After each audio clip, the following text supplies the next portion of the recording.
আসসালামু আলাইকুম প্রিয় দর্শক। তার মালটা নিয়ে গেছিলাম ফরিদপুর স্ট্যান্ডে। এটা যাওয়ার কথা ছিল নোয়াখালী লক্ষ্মীপুরে, কিন্তু বৃষ্টির কারণে গাড়ি আমাদের ফরিদপুরে ঢুকে নাই, অন্য সাইডে চলে গেছে। সে কারণে নিয়ে আসতে হয়েছে। আজকে আর পাঠাইতে পারলাম না, তো এখন ছেড়ে দিব। কালকে ইনশাল্লাহ আবার নিয়ে যাব বাস কাউন্টারে। তো যে গাড়িতে কথা হয়েছিল ওই গাড়িতে দিব না, এখন অন্য একটা গাড়িতে কথা বলে আসছি, কাউন্টার থেকে নাম্বার নিয়ে আসছি। তো কালকে অন্য একটা গাড়িতে দিয়ে আসবো, কারণ দেখা গেছে এই গাড়ি বসে যদি আমি বসে থাকি কালকেও মাল ফেরত আসতে পারি। তো দেখেন যে বাচ্চাগুলো আছে আসছি নিয়েছিলাম, সবগুলাই ফ্রেশ এবং সুস্থ সবল আছে। একটা বাচ্চা আমরা প্রবলেম আলা বাচ্চা আমরা দিই না।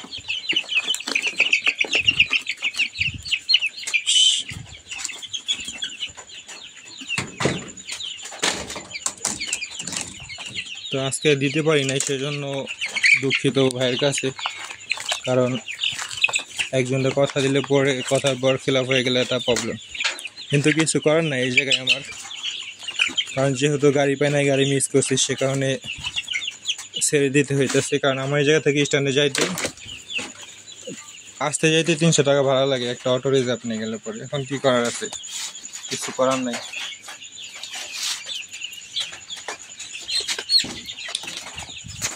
বাচ্চা হলো বান্ডেল দেওয়া হয়েছিল 2টা,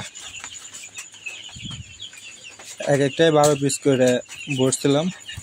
তো টোটাল আর কি 48 পিস বাচ্চা ছিল। তো সবগুলো এখন ছেড়ে দিতে হইতেছে, কিছু করার নাই। কারণ যেটা যাবে না এটা কি বলে লাভ। যাই হোক, সবাই দোয়া করবেন যাতে কালকে সুস্থ সবলভাবে ভালোভাবে বাচ্চাগুলো ডেলিভারি দিতে পারি। ও যে ভাই অর্ডার করছেন উনি ভালোভাবে বাচ্চাটা ওনার হাতে পৌঁছায়। আর ওনার জন্য দোয়া করবেন যাতে উনি সফল খামারি হইতে পারে।